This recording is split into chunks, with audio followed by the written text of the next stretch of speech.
Du ikke ferdig i verdenstoppen? Nei, absolutt ikke.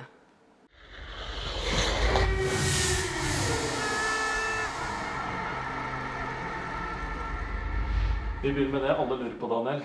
Hvordan går det med deg? Nei, det går veldig bra. Jeg surrer nå fortsatt på med mitt, og begynte å trene litt mer normalt igjen, så det er godt, det. Hva er det du husker fra fallet? Jeg husker absolutt ingenting.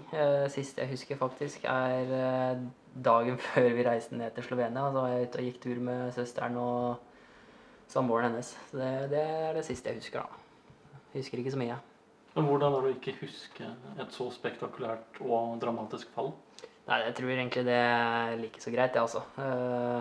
Det er sånn jeg sa når jeg møtte resten av gutta ved første samlinga, så sa jeg det fort vekk et større traume for dem, fordi de husker det faktisk, det gjør ikke jeg. Så det tror jeg er greit, det. Jeg føler det som skjer, føler jeg da. Jeg synes først og fremst det ser ut som et veldig bra hopp teknisk, egentlig.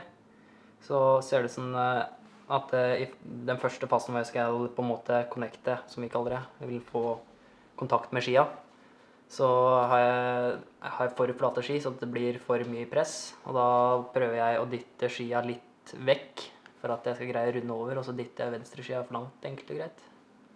Ja, jeg pratet med legen, en av dem som var først eller av dem som var i bakken, han sa at de anslo at jeg hadde vært uten puls i sted mellom 2,5-3 minutter eller noe i den duren.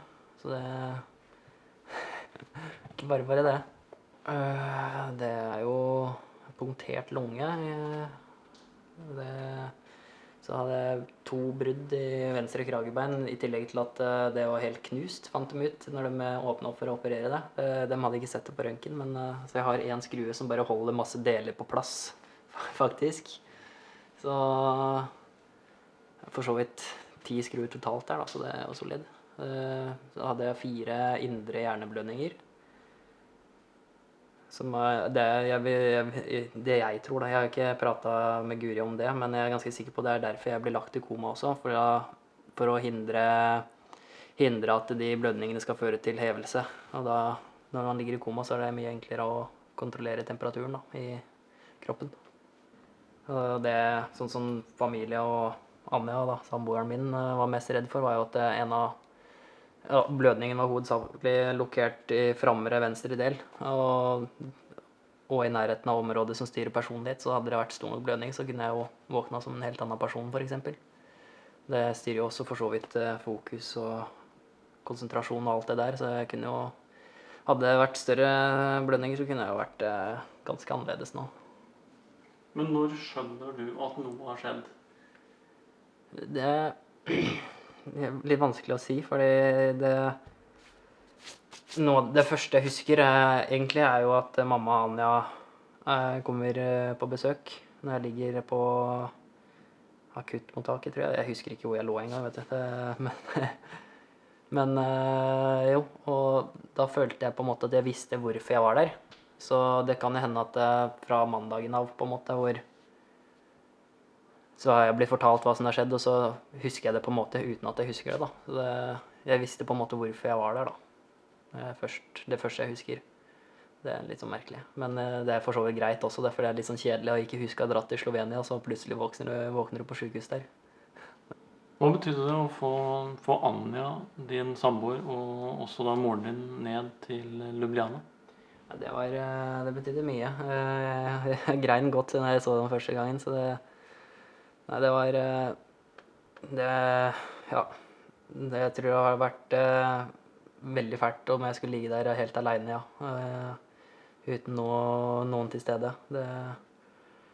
Det er litt vanskelig å få med seg ting for det første, for når du kommer ut av koma og er i den situasjonen hvor du blir bedøvende såpass mye, så det bare for å få vite hva som har skjedd på en måte, og hva omfanget var, og alt mulig det der, har jeg hørt av dem, fordi jeg husker jo ikke noe av det selv på en måte, og det å ha, ja, de jeg er mest glad i da, og på sagt i nærheten, det er godt det. Ja, altså hvilke svar har du fått på skadene? Altså, og fram til hoppbakken, og så vil det kunne påvirke hoppinga på noen måte? Jeg tror ikke det vil påvirke hoppinga noe særlig, egentlig. Det er kanskje litt vondere å ha på hoppdress med den plata under her, men noe annet enn det tror jeg ikke blir noe problematikk med. Så jeg gleder meg til å begynne å hoppe igjen. Ja, når du sier det å hoppe igjen, når tror du det er realistisk at vi får se deg sett utfor? Jeg håper jo at jeg får hoppa i juli, at jeg får begynt på da.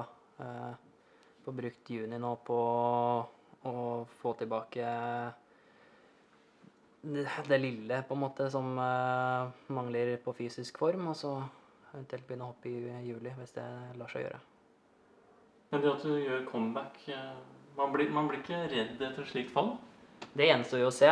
Foreløpig så er jeg ikke det. Men det kan jo hende kroppen reagerer litt første gang man skal hoppe igjen. Men jeg ser egentlig ikke for meg at det å hoppe normalbakke og storbakke blir noe problematisk. Selvfølgelig først opp i skiflyvning er nok litt mer nerver involvert da enn vanlig, og hakket enda mer nerver igjen i Planica.